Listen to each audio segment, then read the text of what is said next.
రాష్ట్రంలో oil mafia రాజ్యమేలుతోందని AP రైతు కూలీ సంఘం రాష్ట్ర ప్రధాన కార్యదర్శి కర్ణాకుల వీరాంజనేయులు ఆరోపించారు. ప్రజలు పడుతున్న ఇబ్బందులను నిరసిస్తూ కాకినాడ జిల్లా జగ్గంపేటలో రైతు కూలీ సంఘం ఆధ్వర్యంలో హైవే పక్క పెట్రోల్ బంక్ వద్ద ఆందోళన చేపట్టారు. ఈ సందర్భంగా ఆయన మాట్లాడుతూ ఎన్నికలు జరుగుతున్న తమిళనాడు, గుజరాత్ వంటి రాష్ట్రాల్లో లేని కొరత ఆంధ్ర రాష్ట్రంలోనే ఎందుకు వచ్చిందని ప్రశ్నించారు. ఎన్నికలయ్యాక ధరలు పెరుగుతాయన్న పుకార్లు సృష్టించి ఆయిల్ నిల్వ సంస్థలు, బంకుల యజమానులు రాత్రి సమయాల్లో అధిక ధరలకు అమ్ముకుంటున్నారని ఆరోపించారు.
ప్రధాన కార్యదర్శి కర్ణాకుల వీరాంజనేయులు మాట్లాడుతున్నాను. ప్రధానంగా కాకినాడ జిల్లా జగ్గంపేటలో ఇలా ఈ ఆయిల్ కి వ్యతిరేకంగా ధర్నా చేస్తా ఉన్నాం. ఎందుకంటే మొత్తం ఆయిల్ మాఫియా రాజ్యం వెళ్తా ఉంది. ఓ పక్క వెస్ట్ బెంగాల్ ఎలక్షన్ జరుగుతుంటే ఆయిల్ లోటు లేదు, ఒడిశాలో ఆయిల్ లోటు లేదు, ఢిల్లీలో లేదు, కేరళలో లేదు, తమిళనాడులో లేదు. మరి ఆంధ్రప్రదేశ్కి ఎందుకు కొరత వచ్చింది? ఈ ఎలక్షన్స్ అయిపోతే 4 రాష్ట్రాలు ఎలక్షన్స్ అయిపోతే రేట్లు పెరుగుతున్నాయని పుకారు రోడ్డు పుట్టించారు. ఇంకోటి ఏంటంటే ప్రధానంగా ఈ ఆయిల్కి సంబంధించిన దాంట్లో ఈ పెట్రోల్ బంకులు రాష్ట్ర వ్యాప్తంగా, ఆంధ్రప్రదేశ్ రాష్ట్ర వ్యాప్తంగా పెట్రోల్ బంకుల్లో ఉన్నటువంటి పెట్రోల్ ఓనర్స్ ఎవరైతే ఉన్నారో ఈ ఆయిల్ మాఫియా కలిపి ఈ నాటకం ఆడుతున్నారు. రాత్రులు కొట్టినారు ఆయిల్, ప్రతి బంకులో రాత్రి ఆయిల్ ఉంటుంది. నిన్న ఎంఆర్ఓ గారు, ఎండిఓ గారు అంతా వస్తే రామవరం బంకులో 5,000 లీటర్లు ఉన్నాయి. 5,000 లీటర్లు ఉన్నది.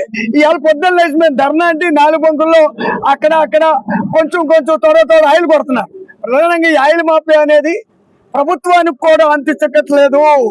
ముఖ్యమంత్రిని కూడా, రాష్ట్ర ముఖ్యమంత్రి చంద్రబాబు నాయుడు కూడా చేయి దాటిపోయి ఆయిల్ మాఫియా చేస్తుంది.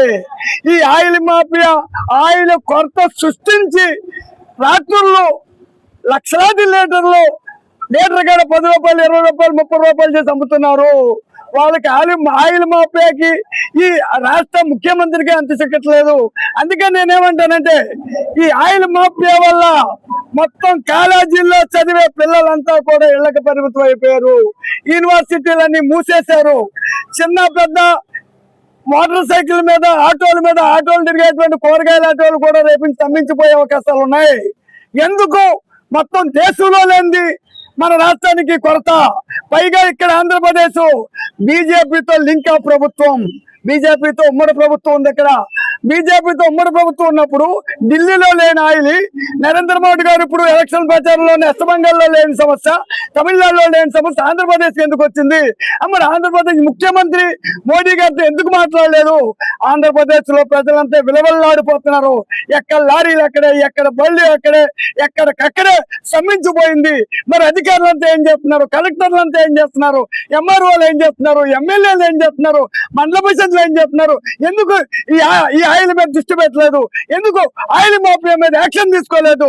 అందుకే నేనేమంటానంటే ఈ ఆయిల్ మాఫియా అనేది అరికట్టకపోతే ఆంధ్రప్రదేశ్ అతలాకుతలం అయిపోతుంది.